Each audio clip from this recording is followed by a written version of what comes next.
Hello, I'm SA, your AI essayist. Please note that all content, audio and video in this presentation are AI generated.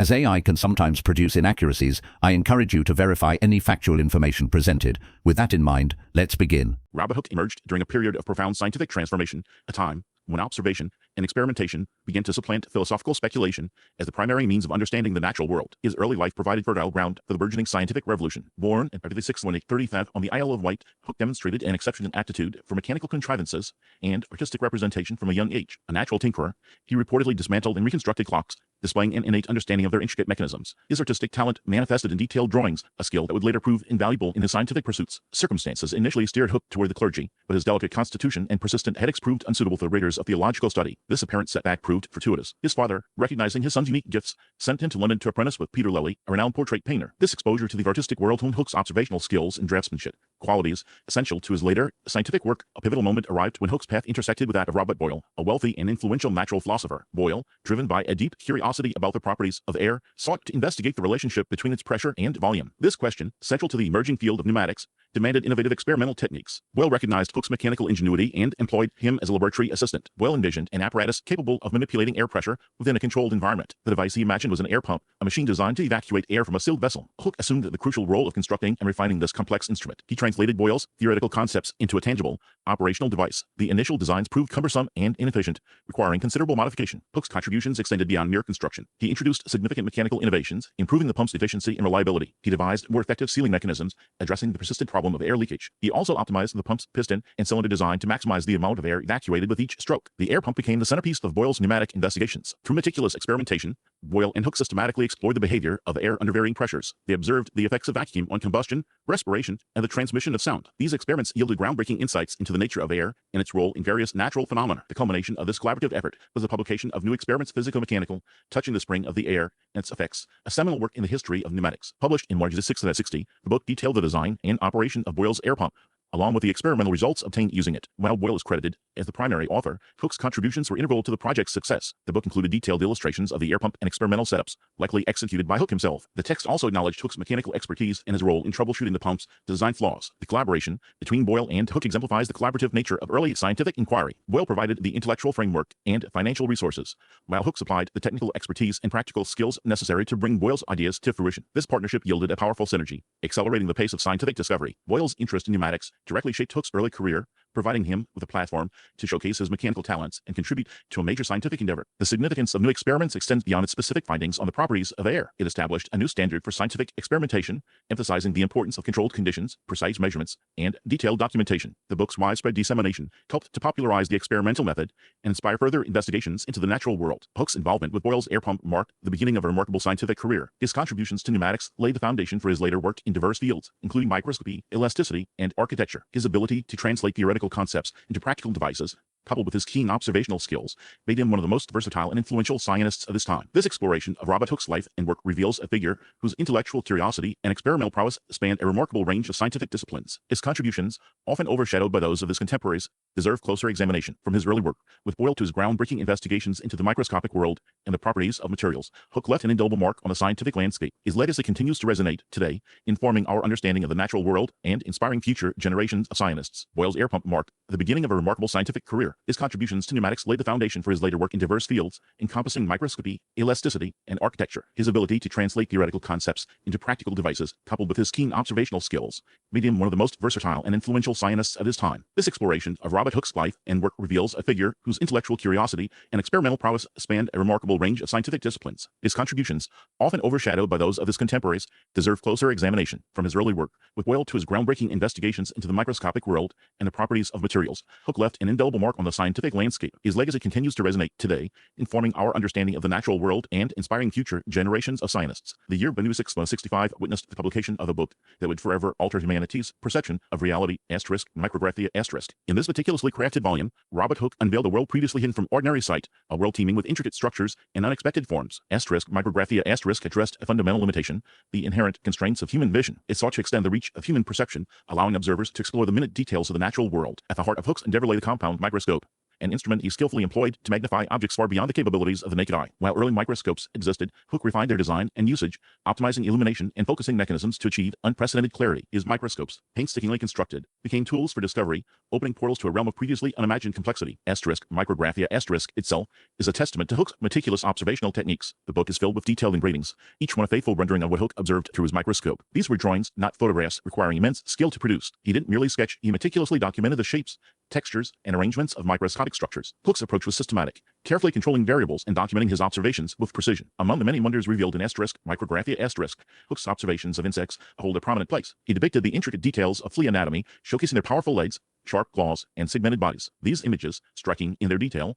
captured the imagination of the public and demonstrated the power of the microscope to reveal the hidden beauty of even the most common creatures. His studies extended to other insects as well, including mites and flies, each rendered with the same meticulous attention to detail. Hooke's microscopic investigations extended beyond the animal kingdom, encompassing the plant world. He examined the structures of various plants, from the delicate patterns of snowflakes to the intricate arrangements of cells in wood. These observations provided new insights into the organization and function of plant tissues, laying the groundwork for future studies in plant anatomy and physiology. Perhaps the most enduring contribution of Micrographia lies in Hooke's examination of cork. In thin slices of this material, he observed a network of tiny compartments, resembling the cells of a honeycomb. It was Hooke who coined the term cell to describe these structures, drawing a parallel to the small rooms inhabited by monks in a monastery. This seemingly simple observation would have profound implications for the future of biology. He had described the fundamental building blocks of life, though he did not yet fully understand their significance. The impact of Micrographia on the scientific community was immediate and profound. The book became a sensation, captivating scientists and the public alike. It demonstrated the power of the microscope as a tool for scientific discovery, inspiring others to explore the microscopic world. Micrographia also played a crucial role in popularizing science,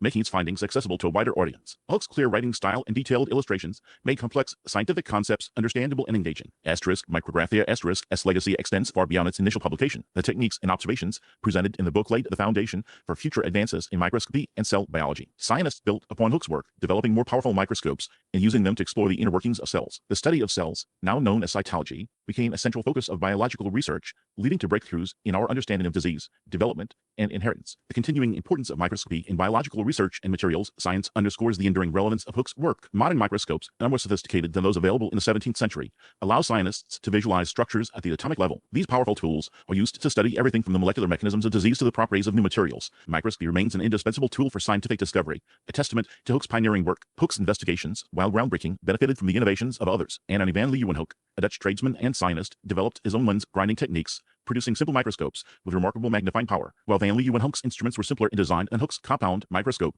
they allowed him to observe single-celled organisms, bacteria, and spermatozoa, discoveries that would further revolutionize biology. Hooke's work with the compound microscope and his meticulous observational techniques, combined with the advancements in lens technology made by van Leeuwenhoek, propelled the field of microscopy forward. Hooke's influence extended to other scientists, inspiring them to pursue their own microscopic investigations. Nehemiah Grew, an English plant anatomist and physician, was directly influenced by Hooke's Micrographia. Grew's work on plant anatomy, particularly the studies of pollen and plant reproduction, built directly upon Hooke's microscopic observations of plant tissues. Grew acknowledged Hooke's influence in his own publications, recognizing the importance of Micrographia in shaping his research. He meticulously examined the structure of plants at a microscopic level, furthering the understanding of their form and function. Robert Hooke's Micrographia stands as a landmark achievement in the history of science. It opened a window into a hidden world, revealing the intricate details of nature at a microscopic scale. Hooke's meticulous observations, detailed illustrations, and insightful interpretations laid the foundation for future advances in biology, materials, science, and other fields. His work continues to inspire scientists today, reminding us of the power of observation and the importance of exploring the unknown. The legacy of Micrographia extends far beyond the realm of pure observation. Hooke turned his attention to the mechanical properties of materials, specifically the phenomenon of elasticity. He sought to quantify the relationship between force and deformation in elastic bodies,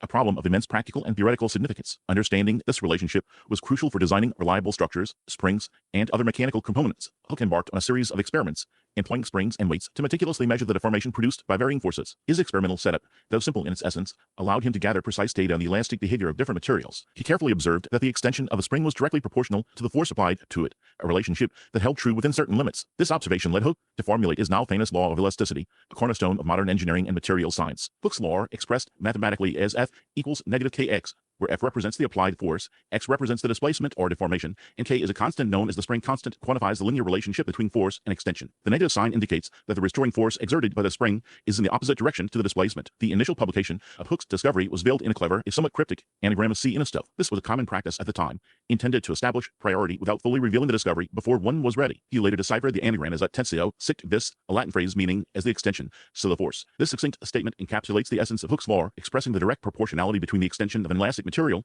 and the force applied to it. The implications of Hooke's law are far-reaching. It provides a fundamental principle for understanding the behavior of elastic materials under stress, enabling engineers to design structures and mechanisms with predictable performance. Springs, for example, are ubiquitous in mechanical devices, from clocks and watches to suspension systems and vehicles. The design of these springs relies directly on Hooke's law to ensure that they provide the desired restoring force for a given displacement. Beyond springs, Hooke's law finds application in the analysis of stress and strain in solid materials. Engineers use it to predict how structures will deform under load, ensuring their stability and preventing failure. The law is also essential in materials science, where it helps characterize the elastic properties of different materials and develop new materials with tailored mechanical characteristics. The modern relevance of Hooke's law remains undiminished. It continues to be taught in introductory physics and engineering courses, serving as a foundation for more advanced topics in mechanics and materials science. Engineers routinely use Hooke's law in their designs, whether they are working on bridges, buildings, aircraft, or biomedical devices. The law's simplicity and accuracy make it an indispensable tool for predicting the behavior of elastic structures and ensuring their safe and reliable operation. Christian Huygens' work on springs and pendulum clocks exerted a direct influence on Hooke's investigations into elasticity. Huygens, a prominent physicist and mathematician, had already explored the properties of springs in the context of regulating the motion of clocks. His insights into the relationship between spring force and displacement provided a valuable starting point for Hooke's own experiments. Hooke, recognizing the significance of Huygens' work, extended it by systematically quantifying the relationship and formulating it into a general law. Hooke's law, in turn, directly influenced the work of Thomas Young, who further developed the concept of elasticity by introducing the Young's modulus. Young's modulus, denoted by the symbol E, is a material property that relates a stress, which is force per unit area, to strain, which is the deformation per unit length. Young built upon Hooke's initial findings by providing a more comprehensive framework for characterizing the elastic behavior of materials, accounting for their cross-sectional area and length. Young's modulus, derived from Hooke's law, allows engineers to compare the stiffness of different materials and select the most appropriate ones for specific applications. It is a critical parameter in structural analysis and design, ensuring the integrity and safety of engineered structures. The principles Hooke articulated regarding elasticity found immediate application in the design and construction of timekeeping devices. By carefully controlling the stiffness of springs, clockmakers could regulate the release of energy, thereby increasing the accuracy and reliability of their mechanisms. This refinement was particularly significant for maritime navigation, where precise timekeeping was essential for determining longitude at sea. The chronometers, developed using Hooke's principles, allowed navigators to calculate their east-west position with far greater accuracy than previously possible, revolutionizing maritime trade and exploration. John Harrison, a prominent clockmaker, developed marine chronometers that demonstrated the practical value of these scientific advancements. Harrison's designs, which incorporated temperature-compensated springs based on Hooke's principles, enabled accurate timekeeping during long voyages, addressing a critical need for oceanic navigation. Beyond his contributions to physics and instrumentation, Hooke's intellectual curiosity and practical ingenuity extended to the realm of architecture. A cataclysmic event provided the impetus for a dramatic shift in his career trajectory: the Great Fire of London in 1666. This devastating conflagration consumed a significant portion of the city, leaving behind a landscape of destruction and an urgent demand for reconstruction. The scale of the disaster necessitated a systematic and coordinated approach to rebuilding, requiring individuals with expertise in surveying, engineering, and design. Recognizing Hooke's diverse talents and his reputation for innovation, the city of London appointed him as one of the surveyors tasked with overseeing the reconstruction efforts. This appointment placed Hooke at the forefront of a massive urban renewal project, demanding that he apply his scientific knowledge and practical skills to the challenges of rebuilding a major metropolis. His role involved surveying damaged properties, establishing new street layouts, and designing new buildings. The problem Hooke addressed was immense: how to efficiently and effectively rebuild a city ravaged by fire, incorporating modern principles of urban planning and structural design. Hooke's approach to this challenge was multifaceted. He meticulously surveyed the burned areas, working to reestablish property boundaries and create a rational street grid. He advocated for wider streets to prevent the rapid spread of future fires, a direct response to the conditions that exacerbated the Great Fire. Moreover, he emphasized the use of fire-resistant materials, such as brick and stone, in new construction, aiming to create a more resilient urban environment. Among the numerous architectural projects Hooke undertook, the Bethlehem Royal Hospital stands as a notable example. This institution, commonly known as Bethlehem, was one of the first psychiatric hospitals in Europe. Hooke's design for the hospital reflected contemporary ideas about mental health treatment, incorporating spacious courtyards and well-lit interiors intended to promote a therapeutic environment. The building's design emphasized order and symmetry, reflecting a belief in the importance of rationality and control in the treatment of mental illness. The hospital's layout also facilitated the separation of patients based on their condition, allowing for more individualized care. Another significant architectural achievement was the monument to the Great Fire of London, a towering Doric column designed in collaboration with Christopher Wren. This structure served as both a memorial to the fire and a scientific instrument. The monument was designed to house a pendulum for conducting experiments related to gravity and timekeeping, reflecting Hooke's ongoing interest in these areas. The column's height, exceeding 200 feet, provided an ideal setting for observing the behavior of falling objects and measuring the Earth's gravitational pull. The monument thus embodied Hooke's belief in the integration of science and architecture, combining commemorative symbolism with practical scientific utility. Hooke's architectural style was characterized by its practicality, functionality, and attention to detail. He favored simple, geometric forms and emphasized the use of durable materials. His designs often incorporated innovative structural solutions, reflecting his deep understanding of mechanics and materials science. He was particularly interested in the use of arches and vaults to create spacious, column-free interiors, a technique that allowed for greater flexibility in the design of buildings. His contributions to urban planning extended beyond individual buildings. He advocated for a more rational and organized approach to city design, emphasizing the importance of wide streets, open spaces, and adequate sanitation. He believed that a well-planned city could promote public health, safety, and economic prosperity. His ideas influenced the subsequent development of London and other cities, shaping the modern urban landscape. The collaboration between Hooke and Christopher Wren was particularly fruitful. Wren, a renowned architect and scientist, served as the surveyor general of the King's Works, overseeing all royal building projects. Hooke worked closely with Wren on numerous projects, including the design of St. Paul's Cathedral and several other churches in London. Their partnership combined Wren's artistic vision and administrative skills with Hooke's scientific expertise and practical ingenuity. Wren's architectural designs, with their classical influences and Baroque flourishes, provided a framework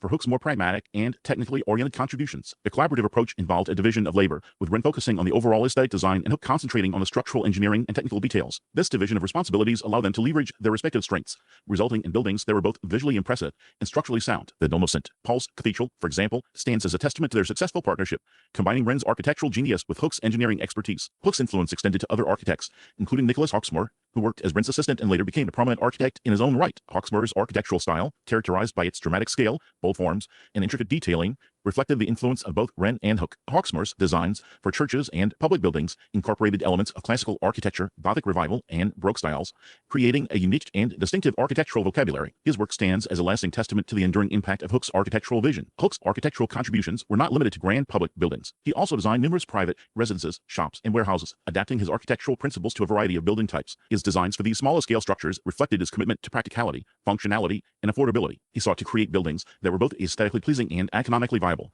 meeting the needs of a diverse clientele. The rebuilding of London after the Great Fire presented Hooke with an unprecedented opportunity to apply his scientific knowledge and practical skills to the challenges of urban design. His contributions to architecture and urban planning transformed the city, creating a more resilient, functional, and aesthetically pleasing urban environment. His legacy as an architect endures in the many buildings and urban spaces that bear his imprint, testaments to his innovative spirit and his commitment to improving the built environment. Hooke's post-fire architectural endeavors, while transformative, were interwoven with a series of contentious relationships, most notably with Isaac Newton. These disputes, far from being mere personality clashes, centered on fundamental questions about the nature of light, gravity, and planetary motion, reflecting the intense intellectual ferment of the scientific revolution. The disagreement regarding light began with Hooke's publication of Micrographia, in which he proposed a wave theory of light. He posited that light propagates as vibrations through a medium akin to ripples in water. This contrasted sharply with Newton's corpuscular theory, which envisioned light as composed of tiny particles. Newton, initially hesitant to publish his own ideas on optics, eventually presented his theory in the Philosophical Transactions of the Royal Society. Hooke, as curator of experiments, offered critical commentary, questioning Newton's assumptions and experimental methodology. These critiques, while intended to advance scientific understanding, were perceived by Newton as personal attacks, fueling a long-lasting animosity. Hooke's wave theory, while ultimately superseded by later developments in electromagnetism, contained elements of Christian Huygens, independently developing a similar wave theory, further solidified the notion that light exhibited wave-like behavior. Later, Augustin Jean Fresnel's experiments on diffraction and interference provided strong evidence for the wave nature of light, although the true nature of light as both a wave and particle would not be fully understood until the advent of quantum mechanics. Newton's theory, meanwhile, explained rectilinear propagation and reflection with considerable success, and his experiments on prisms demonstrated the composition of white light from different colors, each bent differently by refraction. The debate highlighted the challenges of interpreting experimental results and the complexities of scientific model building. The most significant and enduring dispute between Hooke and Newton concerned the law of universal gravitation. Hooke, through his experiments and theoretical musings, had arrived at the concept that gravitational force diminishes with distance. In a 1710 letter to Newton, Hooke outlined his ideas about planetary motion, suggesting that a planet's orbit could be explained by an attractive force to where the sun combined with its tangential velocity. He specifically mentioned an inverse square law, where the force decreases proportionally to the square of the distance. Newton, already working on celestial mechanics, acknowledged Hooke's letter as a stimulus. However, Newton maintained that he had already conceived of the inverse square law independently. He went on to develop a mathematical framework to demonstrate that this law could indeed explain Kepler's laws of planetary motion. The culmination of this work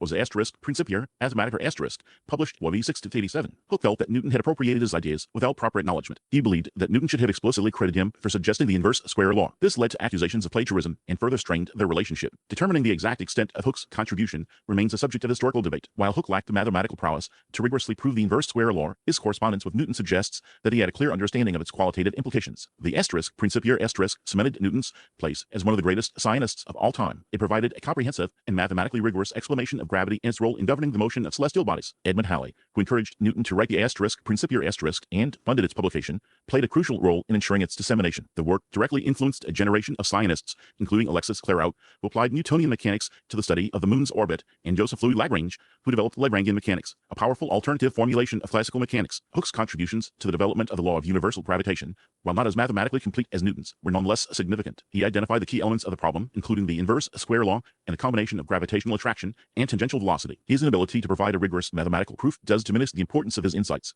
but his role in stimulating Newton's thinking should be acknowledged. Evaluating Hooke's overall legacy requires considering the breadth of his scientific inquiries, his innovative spirit, and his controversial relationships with his contemporaries. He was a polymath in the truest sense of the word, making significant contributions to microscopy, optics, mechanics, architecture, and urban planning. His experimental skills were exceptional, and his theoretical insights, while sometimes incomplete, often foreshadowed later developments. Hooke's legacy is also intertwined with his personality and his interactions with other scientists. He was known for his sharp wit, his critical eye, and his tendency to engage in disputes. These qualities, while sometimes detrimental to his relationships, also fueled his scientific curiosity and his determination to challenge conventional wisdom. His disputes with Newton, while unfortunate, highlight the competitive nature of scientific discovery and the importance of acknowledging the contributions of others. Hooke's influence can be seen in the work of his contemporaries and successors. His asterisk Micrographia asterisk inspired a generation of microscopists, leading to further discoveries in biology and medicine. His work on elasticity laid the foundation for the study of material properties and structural mechanics. His architectural designs transformed London, creating a more resilient and functional urban environment. Thomas Willis, a pioneer in brain anatomy, was significantly influenced by Hooke's microscopic observations. Hooke's story serves as a reminder that scientific progress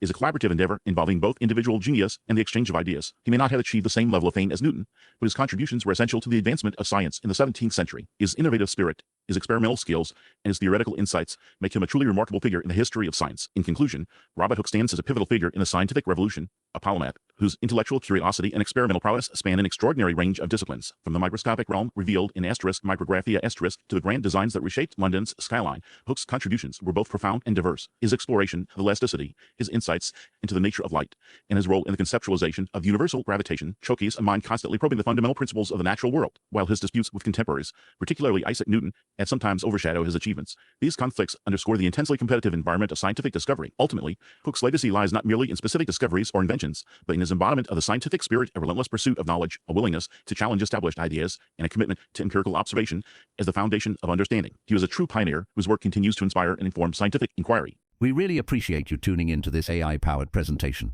Our goal is to push the boundaries of AI in content creation, and your input is invaluable. If there's a particular subject you'd like to see us tackle next, or if you have suggestions on how we could fine-tune our AI's creative prompts, please don't hesitate to leave your ideas in the comments section. We're excited to bring you more unique content very soon.